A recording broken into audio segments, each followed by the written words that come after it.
नमस्कार सत श्रीकाल जी। तुसीं देख रहे हो देश तो उपदेश। मैं रिकी डोगरा एक बार फिर इस मंच से हाजिर हाँ जी। साडे नाल वीज़ा एक्सपर्ट बैठे हैं मैडम सुरभि लैंडमार्क इमीग्रेशन तो हमेशा जुड़ते हैं तुहाडे नाल ते कोशिश करते हैं आपां कि तुहानूं इस मंच के राहीं जिहड़ी है कैनेडा या अदर कंट्री जिहड़ी तुसीं जिथे आके स्टडी करना चाहते हो उन्हां कंट्रीज़ बारे तुहानूं इनफॉर्मेशन जिहड़ी है तुहाडे प्रोफाइल के रिगार्डिंग जिहड़ी शेयर की जाए।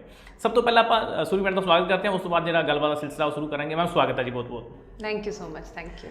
सुरभि मैडम, सब तो पहला क्वेश्चन मेरा अज की जी इस प्रोग्राम का यही रहेगा कि बहुत सारे बच्चे जोड़े ने वो आईलैट्स के पिछे लगे होंगे कि आईलैट्स करनी है, आईलैट्स करनी है, आईलैट्स करके ही कैनेडा का जो वीज़ा मतलब आ सकता है। विदाउट आईलैट्स जो है वो तो पॉसीबल ही नहीं है। लेकिन कुछ लोग ये भी सोच रहे हैं कि पीटी नूं लेके भी कैनेडा कितने ना कितने थोड़ा लीनियंट है, पीटी नाल भी वीज़े आ रहे हैं। हुण बच्चे कन्फ्यूज़ ने कि आईलैट्स के नाल अप्लाई करना चाहिए या पीटी करनी चाहिए है।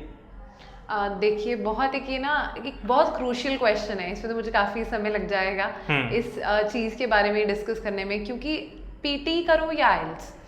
अब कैटेगरीज तो दो ही हैं, एसटीएस या अगर आप एसटीएस में नहीं अप्लाई करो तो उसको हम कह देते हैं नॉन एसटीएस। अब नॉन एसटीएस की अगर मैं बात करूँ, एसटीएस की हम पहले बात करते हैं तो एसटीएस कैटेगरी के रूल्स हैं। एसटीएस कैटेगरी में आईएलटीएस ही एक ऐसा टेस्ट है जो कि कंसिडर किया जाता है फॉर दी एसडीएस कैटेगरी। और कोई भी टेस्ट हो, आईएलटीएस एक इंग्लिश प्रोफिशिएंसी टेस्ट है, वैसे ही पीटी भी एक इंग्लिश प्रोफिशिएंसी टेस्ट है। जो आईएलटीएस है उसके 4 मॉड्यूल्स होते हैं एंड 6 ईच उसमें ग्रैब करना ज़रूरी है। एंड वहीं पीटी के जो स्कोर्स आते हैं उनको आप कुछ ईच स्कोर से नहीं, आप उसमें भी listening, speaking, writing and reading ही होता है। बट एनीथिंग अगर आपका 60+ स्कोर है तो अगर आप कनाडा अप्लाई करते हैं पीटी के साथ, वो नॉन एसटीएस ही रहेगा। बट वीज़ा जो चांसेस है वो काफ़ी अच्छे होते हैं। तो मैं एक एग्जाम्पल भी इसी के साथ शेयर करूँगी।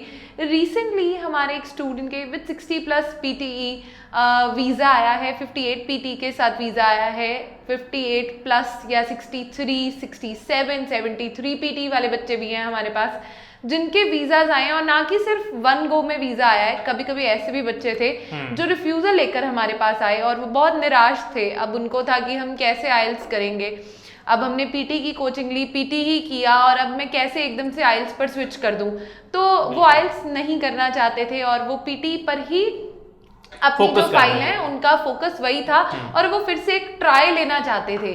पीटी को एक एप्लीकेशन करना, पीटी के साथ एक वीज़ा एप्लीकेशन करना भी एक डिफरेंट तरीका है। नॉन एसटीएस भी है, क्या चीज़ें चाहिए, पीटी का स्कोर कैसे जाएगा, वो सब जो एस्पेक्ट्स हैं उनको लेकर ही अगर आप वीज़ा फाइल करो तभी वीज़ा आता है। एंड लैंडमार्क इमिग्रेशन का वीज़ा सक्सेस रेशियो हमेशा से ही एसडीएस के साथ साथ नॉन एसडीएस में भी बहुत अच्छा रहा है। बट नॉन एसडीएस को अब हम थोड़ा सा कम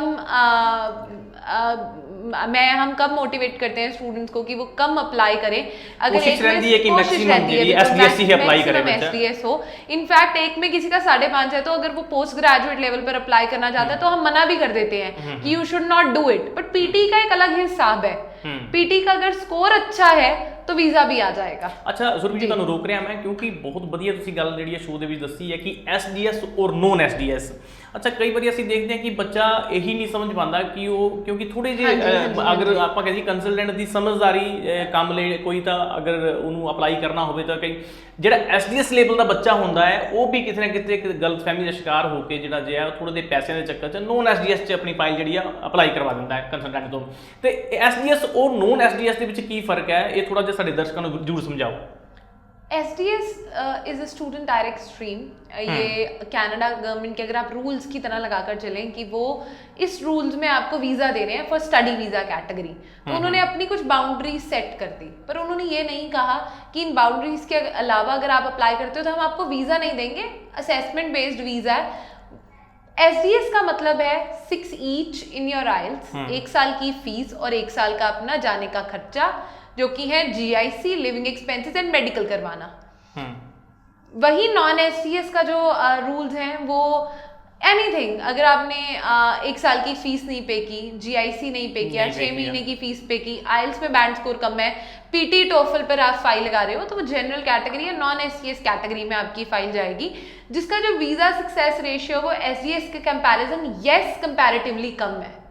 सो ये चीज़ है and I am very clear. मैं सिर्फ बताने को चीज़ें नहीं बता रही एंड आपको मैं फिजूल की मोटिवेशन दे दूं, आप नॉन एसईएस पे ही सारी फाइल्स लगानी शुरू कर दो, मेरे 5.5 भी आए, मेरा पीटी में भी स्कोर कम है, मैं वीज़ा फाइल कर दूं अपना और उसके बाद कुछ ना हो, रिफ्यूज़ल मिले और लॉस हो, वो मेरा क्राइटेरिया नहीं है।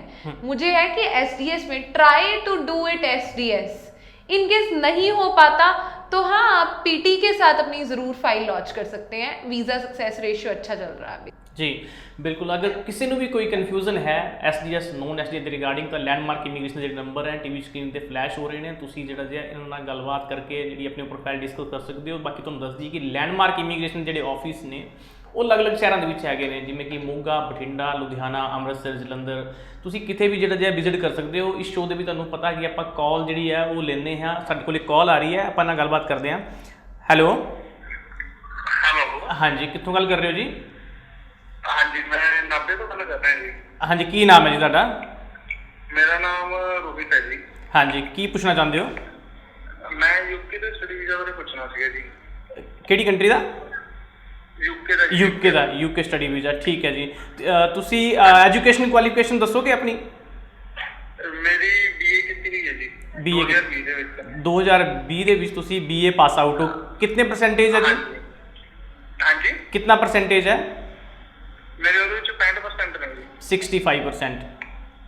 ਹਾਂਜੀ। ਹੁਣ ਤੁਸੀਂ ਕੀ ਪੁੱਛਣਾ ਚਾਹੁੰਦੇ ਹੋ ਮਤਲਬ ਆਪਣੇ ਫਰਦਰ ਕੋਰਸਸ ਦੇ ਬਾਰੇ? ਮੇਰੀ ਆਈਲੈਟਸ ਵੀ ਕੀਤੀ ਹੋਈ ਹੈ ਜੀ, ਉਹਦੇ ਵਿੱਚ ਵੀ 6.5 ਬੈਂਡ ਨੇ। ਅੱਛਾ, ਆਈਲੈਟਸ ਵੀ ਕੀਤੀ ਹੋਈ ਹੈ। ਲੰਡਨ ਸਿਟੀ ਦੇ ਵਿੱਚ ਜਾਣਾ ਚਾਹੁੰਦਾ, ਉੱਥੇ ਮੇਰਾ ਹੋ ਜਾਏਗਾ? ਆਈਲੈਟਸ ਦੇ ਕਿੰਨੇ ਬੈਂਡ ਦੱਸੇ ਤੁਸੀਂ? ਹਾਂਜੀ, ਆਈਲੈਟਸ 'ਚ ਕਿੰਨੇ ਸਕੋਰ ਹੈ? 6 ਪੁਆਇੰਟ 6.5 ਬੈਂਡ ਹੈ ਜੀ। 6 ਪੁਆਇੰਟ, ਠੀਕ ਹੈ ਜੀ। ਨਾਟ ਲੈਸ ਦੈਨ 6। ਹਾਂਜੀ, ਆਪਣਾ ਜਿਹੜਾ ਆਨਸਰ ਹੈ ਉਹ ਤੁਸੀਂ ਟੀਵੀ ਸਕਰੀਨ ਦੇ ਉੱਪਰ ਸੁਣ ਸਕਦੇ ਹੋ। ਸੁਰਭੀ ਜੀ, ਜਿਵੇਂ ਕਿ ਇਹਨਾਂ ਨੇ ਆਪਣੀ ਪ੍ਰੋਫਾਈਲ ਸਾਨੂੰ ਦੱਸੀ ਹੈ, ਇਹਨਾਂ ਦਾ BA ਪਾਸ ਆਊਟ ਨੇ 2020 ਦੇ ਵਿੱਚ BA ਪਾਸ ਆਊਟ ਹੈ। ਉਸ ਤੋਂ ਬਾਅਦ 65% ਦੇ ਨਾਲ ਇਹਨਾਂ ਨੇ BA ਆਪਣੀ ਪਾਸ ਕੀਤੀ ਹੋਈ ਹੈ। ਆਈਲੈਟਸ ਦੇ ਵੀ 6.5 ਨੇ। ਤੇ UK ਸਟੱਡੀ ਦੇ ਬਾਰੇ ਜਿਹੜਾ ਜੇ ਪੁੱਛਣਾ ਚਾਹੁੰਦੇ ਨੇ, ਇਹਨਾਂ ਨੂੰ ਥੋੜਾ ਜਿਹਾ ਗਾਈਡ ਕਰੋ ਕਿ ਵਾਕਿਆ ਹੀ ਕਿੱਦਾਂ ਦੀ ਜਿਹੜੀ ਹੈ ਕੋਰसेज ਇਹਨਾਂ ਨੂੰ ਅੱਗੇ ਮਿਲ ਸਕਦੇ ਨੇ। यूके स्टडी वीज़ा बिल्कुल इनका बहुत मुझे लगता है अच्छा इनका स्कोप है, क्योंकि जो बीए की है 65% के साथ है, उसके बाद 6.56 ईच है, फर्स्ट डिवीजन के साथ डिग्री की 6.56 ईच बैंड स्कोर है, परफेक्ट मुझे लगता है। और ये अगर यूके अप्लाई करना चाहते हैं बिल्कुल अप्लाई कर सकते हैं, यूके अप्लाई करने में कोई प्रॉब्लम नहीं है। एंड इनफैक्ट अगर मैं बात करूँ, इनको जो कोर्सेज मिलेंगे वो बहुत अच्छे रहेंगे। हॉस्पिटैलिटी करने जाना चाहते हैं, यूके में हॉस्पिटैलिटी का बहुत स्कोप है। इनफैक्ट जो आपको वर्क अपॉर्चुनिटीज़ रहती हैं पार्ट टाइम, वो बहुत अच्छी रहती हैं। BA पास आउट बच्चे के लिए हॉस्पिटैलिटी और टूरिज्म एक बहुत अच्छी मास्टर्स डिग्री रहेगी। अब यूके का मैं क्राइटेरिया थोड़ा सा समझा देती हूँ। यूके में आपको बेसिकली 1 साल की मास्टर्स डिग्री मिलती है। 1 साल की मास्टर्स डिग्री का आपका जो खर्चा आता है वो अप्रॉक्सीमेटली 14 से 15,000 पाउंड्स है, जो भी आपको पूरा पे करके नहीं जाना, आप कुछ अमाउंट पे करके भी जा सकते हैं यूके पढ़ने।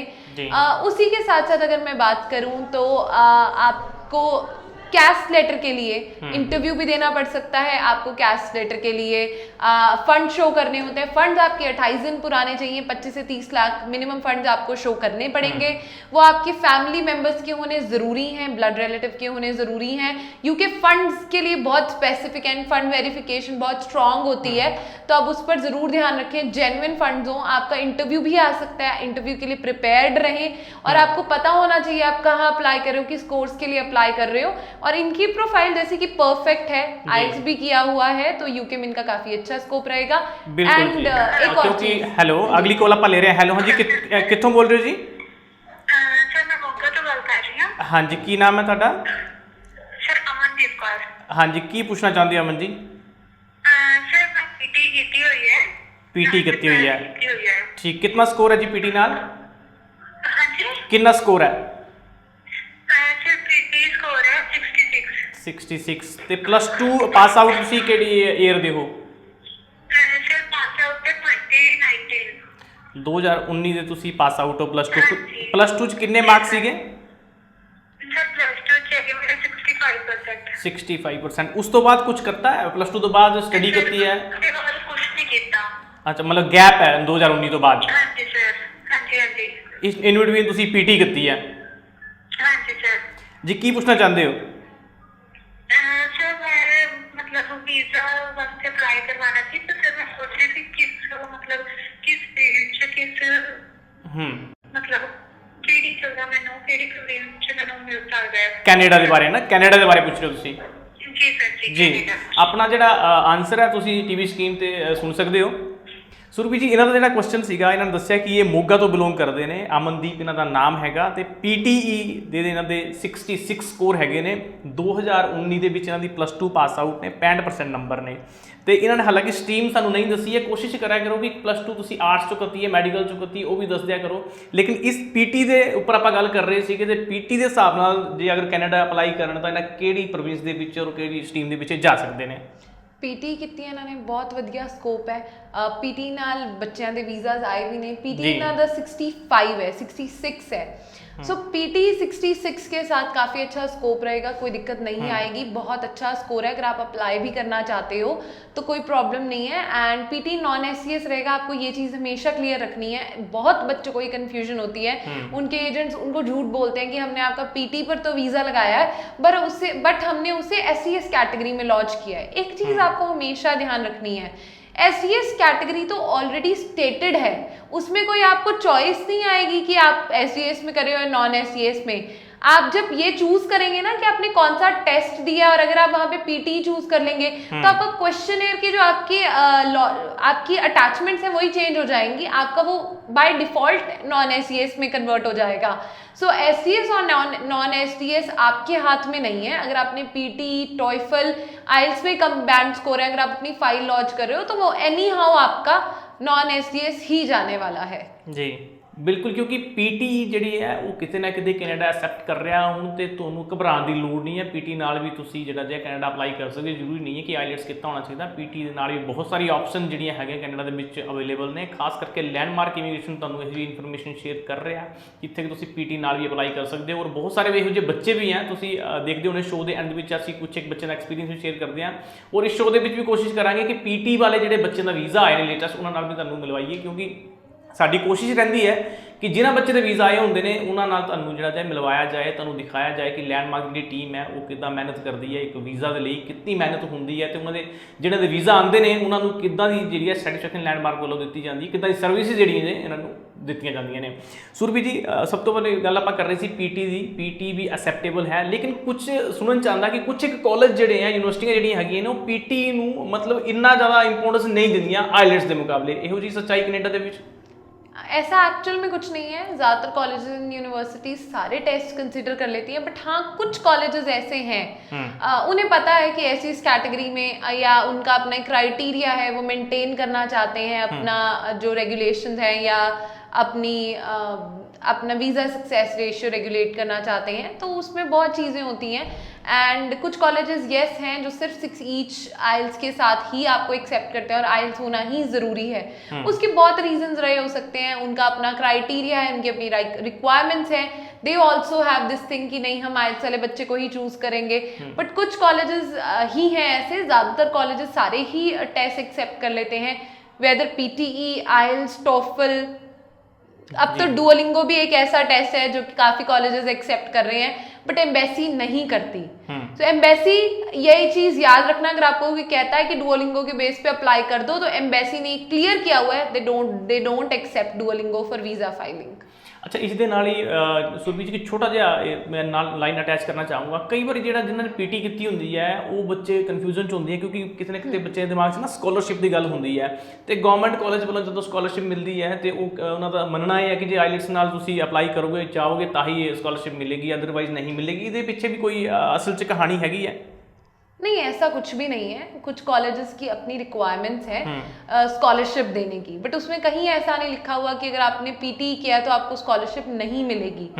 यस, कुछ कॉलेजेस हैं जो आपको IELTS बेस्ड स्कॉलरशिप देते हैं। किसी का जैसे $7.5 बैंड है तो उसको $1,500 की मिलेगी, 6.5 है तो उसको $500 की मिलेगी। ऐसा बिल्कुल है, IELTS के बेसिस पर भी स्कॉलरशिप। कॉल ले रहे हैं सुरभि, कॉल आ रही है। हेलो हेलो हेलो, हाँ जी, कित्थों बोल रहे जी तुसी? हेलो, हाँ जी, कित्थों गल कर रहे हो जी? तुम मोबाइल तो पता कर रहे हो? हाँ जी, की पूछना चाहते हो? सर मैं स्पोर्ट्स वीडियो की गाड़ी कर रही हूं। अच्छा, स्पाउस वीजे बारे पूछना चाहते हो? हाँ जी, कैनेडा ਦਾ ਸਪਾਊਸ ਵੀਜ਼ੇ ਬਾਰੇ ਤੁਸੀਂ ਪੁੱਛਣਾ ਚਾਹੁੰਦੇ ਹੋ? ਹਾਂ ਸਰ, ਕੈਨੇਡਾ ਦੇ ਜੀ, ਇੱਥੇ ਤੁਹਾਡੀ ਕੀ ਕੁਆਲੀਫਿਕੇਸ਼ਨ ਹੈ ਤੇ ਕੈਨੇਡਾ ਦੇ ਵਿੱਚ ਕੌਣ ਗਿਆ ਵਾ? ਕੈਨੇਡਾ ਵਿੱਚ ਮੇਰੀ ਵਾਈਫ ਹੈ 6 ਮਹੀਨੇ ਤੋਂ ਆਈ ਸੀ 6 ਮੰਥ ਪਹਿਲੇ। ਤੇ ਇੱਥੇ ਤੁਸੀਂ ਮਤਲਬ ਕਿੰਨੀ ਇੱਥੇ ਕੁਆਲੀਫਿਕੇਸ਼ਨ ਤੁਹਾਡੀ ਕੀ ਹੈ ਆਪਦੀ? ਮੇਰੀ ਗ੍ਰੈਜੂਏਸ਼ਨ ਕਰ। ਤੇ ਕੈਨੇਡਾ ਦੇ ਵਿੱਚ ਵਾਈਫ 6 ਮਹੀਨੇ ਪਹਿਲੇ ਗਏ ਨੇ, ਕਿਹੜੀ ਪ੍ਰੋਵਿੰਸ ਦੇ ਵਿੱਚ ਗਏ ਨੇ? ਉਹਨਾਂ ਦੇ ਐਚਆਰ ਤੇ ਗਏ, ਚੰਡੀਗੜ੍ਹ ਗਏ। ਅੱਛਾ, ਦੇ ਵਿੱਚ ਕਿਹੜੀ ਜਗ੍ਹਾ ਗਏ ਨੇ ਉਹ ਕੈਨੇਡਾ ਦੇ ਵਿੱਚ? ਟੋਰਾਂਟੋ ਦੇ ਵਿੱਚ। ਤੇ ਹੁਣ ਤੁਸੀਂ ਆਪਣਾ ਅਪਲਾਈ ਕਰਨਾ ਚਾਹੁੰਦੇ ਹੋ, ਕਹਿਣ ਦਾ ਮਤਲਬ ਹੈ? ਜੀ ਜੀ ਠੀਕ ਹੈ। ਆਪਣਾ ਜਿਹੜਾ ਆਨਸਰ ਹੈ ਤੁਸੀਂ ਸਕਰੀਨ ਦੇ ਉੱਪਰ ਸੁਣ ਲੈਣਾ, ਮਤਲਬ ਇਸ ਡਿਪੈਂਡੈਂਟ ਵੀਜ਼ਾ ਦੇ ਰਿਗਾਰਡਿੰਗ। ਸੁਰਭੀ ਜੀ, ਇਹਨਾਂ ਦਾ ਜਿਹੜਾ ਕੁਐਸਚਨ ਹੈ ਉਹ ਤੁਸੀਂ ਸੁਣਿਆ ਕਿ ਇਹ ਮੋਹਾਲੀ ਤੋਂ ਬਿਲੋਂਗ ਕਰਦੇ ਨੇ ਔਰ ਸਪਾਊਸ ਵੀਜ਼ਾ ਲਈ ਇਹਨਾਂ ਨੇ ਅਪਲਾਈ ਕਰਨਾ। ਵਾਈਫ ਇਹਨਾਂ ਦੀ ਆਲਰੇਡੀ ਕੈਨੇਡਾ ਦੇ ਵਿੱਚ ਹੈਗੀ ਹੈ, HR ਦਾ ਕੋਰਸ ਉਹਨੇ ਉੱਥੇ ਲਿੱਤਾ ਹੋਇਆ, ਤੇ ਟੋਰਾਂਟੋ ਦੇ ਵਿੱਚ ਇਹਨਾਂ ਨੇ ਦੱਸਿਆ ਕਿ ਉਹ ਹੈਗੀ ਹੈ 6 ਮੰਥ ਪਹਿਲੇ ਜਿਹੜੀ ਹੈ ਇਹਨਾਂ ਦੀ ਵਾਈਫ ਗਈ ਹੈ, ਤੇ ਹੁਣ ਇਹ ਸੋਚ ਰਹੇ ਕਿ ਮੈਂ ਵੀ ਅਪਲਾਈ ਕਰਾਂ ਕਿ ਨਾ ਕਰਾਂ। ਤੁਸੀਂ ਇਹਨਾਂ ਨੂੰ ਥੋੜ੍ਹਾ ਜਿਹਾ ਗਾਈਡ ਕਰੋ ਕਿ ਵਾਕਿਆ ਹੀ ਡਿਪੈਂਡੈਂਟ ਵੀਜ਼ਾ ਇਹਨਾਂ ਨੂੰ ਅਪਲਾਈ ਕਰਨਾ ਚਾਹੀਦਾ, ਜਾਂ ਹਾਲੇ ਜਿਹੜਾ ਜਿਹਾ ਮਾਹੌਲ ਠੀਕ ਨਹੀਂ ਹੈ, ਜਾਂ ਕੋਵਿਡ ਕਰਕੇ ਪਹਿਲੇ ਬਹੁਤ ਜਿਹੜੀਆਂ ਪਾਬੰਦੀਆਂ ਸੀਗੀਆਂ ਉਹਦੇ ਚੱਕਰ 'ਚ ਵੀ ਬਹੁਤ ਸਾਰੀਆਂ ਰਿਫਿਊਜ਼ਲਾਂ ਆ ਰਹੀਆਂ ਨੇ। ਤਾਂ ਤੁਸੀਂ ਇਹਨਾਂ ਨੂੰ ਗਾਈਡ ਕਰੋ ਕਿ ਵਾਕਿਆ ਹੀ ਕਿੰਨੀ ਕੁ ਦੇਰ ਬਾਅਦ ਇਹਨਾਂ ਨੂੰ ਅਪਲਾਈ ਕਰਨਾ ਚਾਹੀਦਾ, ਹੁਣੇ करना चाहिए या थोड़ा वेट कर लें? नहीं, ये कर सकते हैं। 6 महीने हो गए इनकी वाइफ को गए हुए। इनफैक्ट जब तक वो अपने स्टडी परमिट पे, इट इज़ ईजी कि इनका स्पाउस वीज़ा आ जाएगा, क्योंकि आफ्टर स्टडी फिर आपको वर्क परमिट पे OAB लेवल की जॉब्स चाहिए, एंड आप C लेवल की जॉब के साथ वर्क नहीं कर सकते। आप स्पाउस वीज़ा वर्क कर सकते हैं वहाँ पर, बट स्पाउस वीज़ा नहीं लग सकता।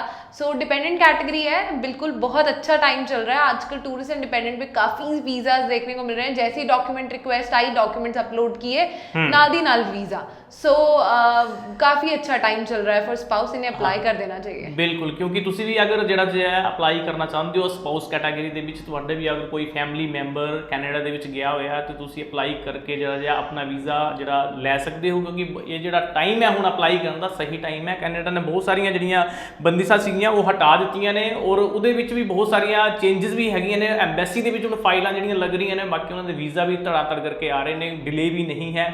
ਜਲਦੀ ਤੁਸੀਂ ਵੀ ਫਾਈਲ ਅਪਲਾਈ ਕਰੋ, ਔਰ ਸਭ ਤੋਂ ਵੱਡੀ ਗੱਲ ਕਿ ਦੇਰ ਨਾ ਕਰੋ। ਔਰ ਜਦੋਂ ਵੀ ਤੁਸੀਂ ਆਉਣਾ ਹੁੰਦਾ, ਸਾਡੀ ਅਸੀਂ ਮੰਚ ਦੇ ਰਾਹੀਂ ਵਾਰ-ਵਾਰ ਰਿਕੁਐਸਟ ਕਰਦੇ ਹਾਂ ਕਿ ਜਦੋਂ ਵੀ ਆਉਣਾ ਹੁੰਦਾ ਤਾਂ ਆਪਣੀ ਜਿਹੜੀ ਤਿਆਰੀ ਹੈ ਉਹ ਪੂਰੀ ਕਰਕੇ ਆਇਆ ਕਰੋ, ਤਾਂ ਕਿ ਜਿਹੜੀ ਅਪਲਾਈ ਕਰਨ ਦੇ ਵਿੱਚ ਤੁਸੀਂ ਹੋਰ ਡਿਲੇ ਨਾ ਕਰ ਸਕੋ। ਕਿਸੇ ਨੇ ਵੀ ਅਗਰ ਟੂਰਿਸਟ ਵੀਜ਼ੇ ਤੇ ਜਾਣਾ ਹੈ, ਅਗਰ ਕੈਨੇਡਾ ਦੇ ਵਿੱਚ ਕਿਸੇ ਦਾ ਕੋਈ ਪਰਿਵਾਰਿਕ ਮੈਂਬਰ ਰਹਿੰਦਾ ਹੈ, ਜਾਂ ਫਿਰ ਵਿਜ਼ਟਰ ਵੀਜ਼ੇ ਤੇ ਜਾਣਾ ਹੈ, ਜਾਂ ਫਿਰ ਆਪਣੇ ਡਿਪੈਂਡੈਂਟ ਵੀਜ਼ਾ ਤੇ ਸਟੱਡੀ ਵੀਜ਼ਾ ਦੇ ਉੱਪਰ ਜਾਣਾ ਹੈ, ਕਿਸੇ ਵੀ ਤਰ੍ਹਾਂ ਦਾ ਤੁਸੀਂ ਇਹ ਕੈਨੇਡਾ ਦੇ ਰਿਗਾਰਡਿੰਗ ਕੋਈ ਆਪਣੀ ਜਿਹੜੀ ਹੈ ਇਨਫੋਰਮੇਸ਼ਨ ਲੈਣਾ ਚਾਹੁੰਦੇ ਹੋ, ਤਾਂ ਜਿਹੜੇ ਸਕਰੀਨ ਦੇ ਉੱਪਰ ਨੰਬਰ ਫਲੈਸ਼ ਹੋ ਰਹੇ ਨੇ, ਇਹਨਾਂ ਨੰਬਰ ਦੇ ਉੱਪਰ ਕਾਲ ਕਰਕੇ ਤੁਸੀਂ ਡਿਸਕਸ ਕਰ ਸਕਦੇ ਹੋ। ਤੇ ਲੈਂਡਮਾਰਕ ਦੇ ਆਫਿਸ ਮੈਂ ਪਹਿਲੇ ਵੀ ਦੱਸਿਆ ਕਿ ਅਲੱਗ-ਅਲੱਗ ਸ਼ਹਿਰਾਂ ਦੇ ਵਿੱਚ ਹੈਗੇ ਨੇ, ਤੁਸੀਂ ਵੀ ਉੱਥੇ ਜਾ ਕੇ ਵਿਜ਼ਿਟ ਕਰ ਸਕਦੇ ਹੋ ਤੇ ਆਪਣੀ ਜਿਹੜੀ ਹੈ ਪ੍ਰੋਫਾਈਲ ਸ਼ੇਅਰ ਕਰ ਸਕਦੇ ਹੋ। ਸੁਰਭੀ ਜੀ, ਨਾਲ ਹੀ ਆਪਾਂ ਇੱਕ ਛੋਟਾ ਜਿਹਾ ਹੋਰ ਇਹਦੇ ਵਿੱਚ ਕੁਐਸਚਨ ਐਡ ਕਰਨ ਲੱਗਾ ਮੈਂ, ਕਿਉਂਕਿ ਡਿਪੈਂਡੈਂਟ ਵੀਜ਼ਾ ਦੀ ਜਦੋਂ ਗੱਲ ਆਉਂਦੀ ਹੈ ਤਾਂ ਬਹੁਤ ਸਾਰੇ ਇਹੋ ਜਿਹੀ ਕਨਫਿਊਜ਼ਨਾਂ ਹੁੰਦੀਆਂ ਨੇ ਕਿ ਮੈਰਿਜ ਕਿੰਨੀ ਦੇਰ ਪੁਰਾਣੀ ਹੋਣੀ ਚਾਹੀਦੀ ਹੈ, ਜਾਂ ਫਿਰ ਕਿਸੇ ਨੇ ਜਾਣਾ ਹੁੰਦਾ ਤਾਂ ਉਹ ਕਹਿੰਦੇ ਕਿ ਸਾਡੀ ਹਲੇ ਮੈਰਿਜ ਹੀ ਜਿਹੜੀ ਹੈ 6 ਮੰਥ ਓਲਡ ਨਹੀਂ ਹੈ। ਤੇ ਇਹਦੇ ਰਿਗਾਰਡਿੰਗ ਵੀ ਜਿਹੜਾ ਜਿਹਾ ਤੁਸੀਂ ਥੋੜਾ ਜਿਹਾ ਡਿਪੈਂਡੈਂਟ ਵੀਜ਼ਾ ਰਿਗਾਰਡਿੰਗ ਅਵੇਅਰ ਕਰੋ ਲੋਕਾਂ ਨੂੰ ਕਿ ਵਾਕਈ ਕਿੰਨੀ ਕੁ ਦੇਰ ਪੁਰਾਣੀ ਜਿਹੜੀ ਹੈ ਮੈਰਿਜ ਹੋਣਾ ਜ਼ਰੂਰੀ ਹੈ। ज़्यादा पुरानी शादी होना ज़रूरी नहीं है, मैरिज ज़्यादा पुरानी होनी ज़रूरी नहीं है, जस्ट जेन्युइन होनी ज़रूरी है। कि जो भी आपने किया, आपकी शादी हुई, आपका रोका हुआ होगा, एंगेजमेंट हुई होगी, तो वो सब आपकी प्रूफ्स होने ज़रूरी हैं। आप कहीं गए, आप साथ गए, आप कहाँ घूमने गए, तो अगर गलती से भी एम्बेसी को ये पता चल जाएगा, यहाँ नहीं वहाँ जाकर भी it was a contractual marriage, तो आपको और आपके स्पाउस को परमानेंटली डिपोर्ट कर दिया जाएगा फ्रॉम द कंट्री और भेज दिया जाएगा वापस। इनफैक्ट अगर कोई वहाँ जाकर भी अपने स्पाउस को बुलाने से या चेंज हो जाता है, या कोई ऐसी प्रॉब्लम आती है, यहाँ जो स्पाउस है उन्हें प्रॉब्लम आती है, तो भी उस इंसान को वहाँ से भी डिपोर्ट कर दिया जाएगा।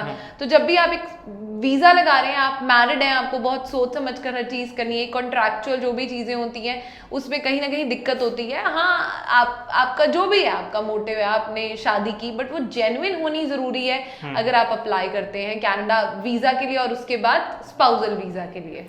ਜੀ ਬਿਲਕੁਲ, ਕਿਉਂਕਿ ਮੈਰਿਜ ਦਾ ਜਿਹੜਾ ਹੈ ਬਹੁਤ ਸਾਰੇ ਲੋਕਾਂ ਨੂੰ ਇਹ ਵਹਿਮ ਹੁੰਦਾ ਕਿ ਮੈਰਿਜ ਕਿੰਨੀ ਦੇਰ ਪੁਰਾਣੀ ਹੋਣੀ ਚਾਹੀਦੀ ਹੈ। ਇਹਦੇ ਵਿੱਚ ਤੁਹਾਨੂੰ ਦੱਸ ਦਈਏ ਕਿ ਹਾਂ, ਇਹਦੇ 'ਚ ਕੋਈ ਉਹ ਨਹੀਂ ਹੈ ਕਿੰਨੀ ਦੇਰ ਪੁਰਾਣੀ ਹੈ, ਲੇਕਿਨ ਜਿਹੜੀ ਮੈਰਿਜ ਹੈ ਤੁਹਾਡੀ ਉਹ ਜੈਨੂਅਨ ਹੋਣੀ ਚਾਹੀਦੀ ਹੈ, ਇਹ ਬੜਾ ਮਾਇਨੇ ਰੱਖਦਾ ਹੈ। ਇੱਕ ਕਾਲ ਆ ਰਹੀ ਹੈ ਜੀ, ਆਪਾਂ ਕਾਲ ਲੈਂਦੇ ਹਾਂ। ਹੈਲੋ ਹਾਂਜੀ, ਕਿੱਥੋਂ ਗੱਲ ਕਰ ਰਹੇ ਹੋ ਜੀ? ਹਾਂਜੀ ਸਰ, ਮੈਂ ਬਠਿੰਡੇ ਤੋਂ ਗੱਲ ਕਰ ਰਹੀ ਹਾਂ ਜੀ। ਕੀ ਪੁੱਛਣਾ ਚਾਹੁੰਦੇ ਹੋ? ਹਾਂਜੀ ਸਰ, ਮੈਂ ਸਟੱਡੀ ਵੀਜ਼ਾ ਰਿਗਾਰਡਿੰਗ ਗੱਲ ਕਰਨੀ ਸੀ। ਕਿਹੜੀ ਕੰਟਰੀ? 7 ਬੈਂਡ ਹੈ ਕੈਨੇਡਾ ਸਟੱਡੀ ਵੀਜ਼ਾ। ਅੱਛਾ, ਮੇਰਾ ਗੈਪ ਹੈ 2018 ਚ ਮੇਰੀ ਗ੍ਰੈਜੂਏਸ਼ਨ 7 ਬੈਂਡ ਹੈ ਤੁਹਾਡੇ ਆਈਲੈਟਸ ਦੇ? ਹਾਂਜੀ। 2017 ਦੇ ਤੁਸੀਂ ਪਾਸ ਆਊਟ ਹੋ +2? 18 ਸਰ, 2018 ਚ ਪਾਸ ਆਊਟ ਆ। 2018 ਚ +2 ਪਾਸ ਆਊਟ। ਤੇ 2018 ਦੇ ਵਿੱਚ ਜਦੋਂ ਤੁਸੀਂ ਪਾਸ ਕੀਤੀ ਸੀ +2, ਉਦੋਂ ਕਿੰਨੇ ਮਾਰਕਸ ਸੀਗੇ? ਸਰ 85। 85% ਕਾਫੀ ਅੱਛੇ ਮਾਰਕਸ ਸੀਗੇ ਤੁਹਾਡੇ। ਤੇ ਉਸ ਤੋਂ ਬਾਅਦ 2018 ਤੋਂ ਲੈ ਕੇ ਹੁਣ ਤੱਕ ਤੁਸੀਂ ਕੀ ਕੀਤਾ ਹੈ? ਸਰ ਕੁਝ ਵੀ ਨਹੀਂ, ਮੇਰਾ ਗੈਪ ਹੈ। ਤੇ ਪਲੱਸ 2 ਕਿਹੜੀ ਸਟਰੀਮ ਚ ਕੀਤੀ ਸੀ? ਮਤਲਬ ਆਰਟਸ ਚ ਕੀਤੀ ਸੀ, ਕਾਮਰਸ ਚ ਕੀਤੀ ਸੀ, ਮੈਡੀਕਲ, ਨੋਨ ਮੈਡੀਕਲ? ਕਾਮਰਸ ਚ ਤੁਸੀਂ ਜਿਹੜੀ ਹੈ ਪਲੱਸ 2 ਕੀਤੀ ਸੀਗੀ।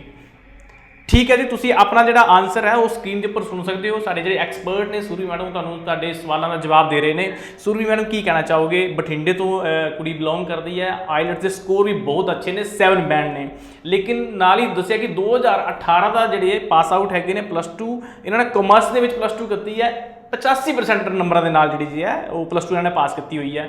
ਕਿਹੜਾ ਕੋਰਸ ਤੇ ਕਿਹੜੀ ਜਿਹੜੀ ਹੈ ਪ੍ਰੋਵਿੰਸ ਇਹਨਾਂ ਨੂੰ ਤੁਸੀਂ ਗਾਈਡ ਕਰੋਗੇ ਇਹਨਾਂ ਦੇ ਪ੍ਰੋਫਾਈਲ ਦੇ ਹਿਸਾਬ ਨਾਲ?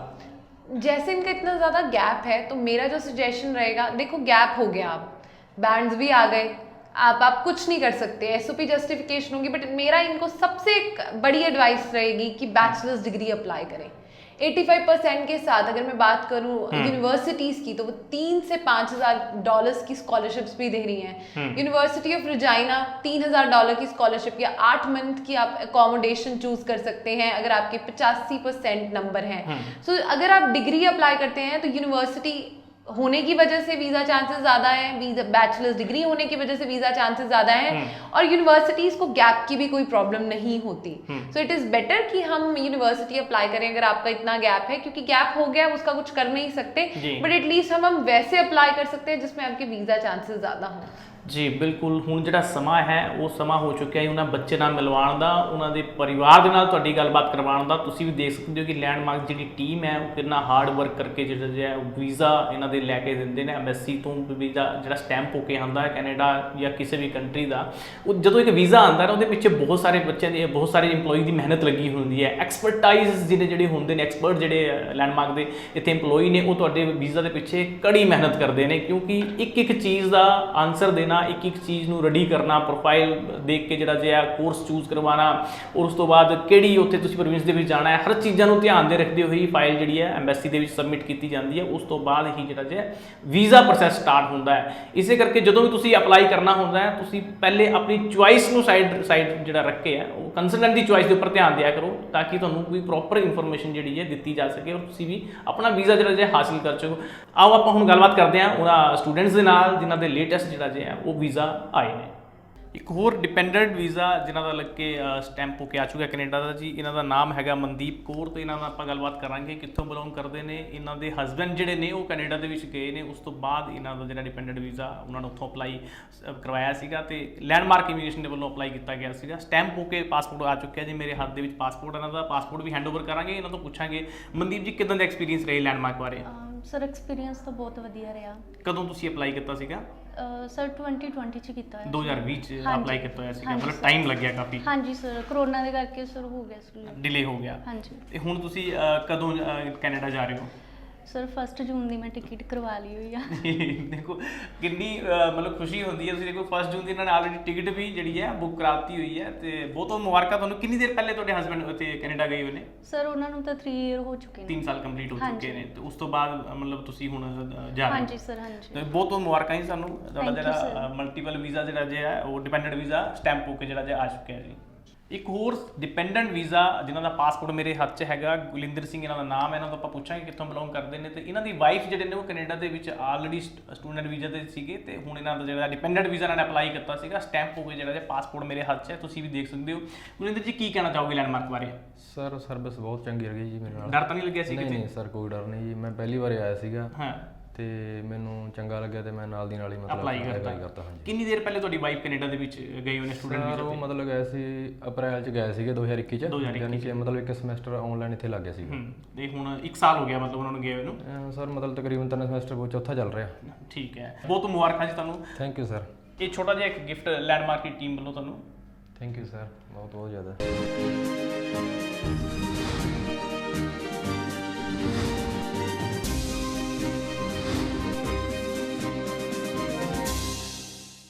ਜੇਕਰ ਤੁਸੀਂ ਵੀ ਇਮੀਗ੍ਰੇਸ਼ਨ ਸਲਾਹਕਾਰ ਹੋ ਜਾਂ ਵੀਜ਼ਾ ਐਕਸਪਰਟ ਹੋ, ਤੁਸੀਂ ਵੀ ਸਾਡੇ ਸ਼ੋਅ ਦੇ ਵਿੱਚ ਪਾਰਟਿਸਿਪੇਟ ਕਰਨਾ ਚਾਹੁੰਦੇ ਹੋ ਤਾਂ ਸਾਨੂੰ ਕਾਲ ਕਰ ਸਕਦੇ ਹੋ। ਨੰਬਰ ਹੈ 9914400369।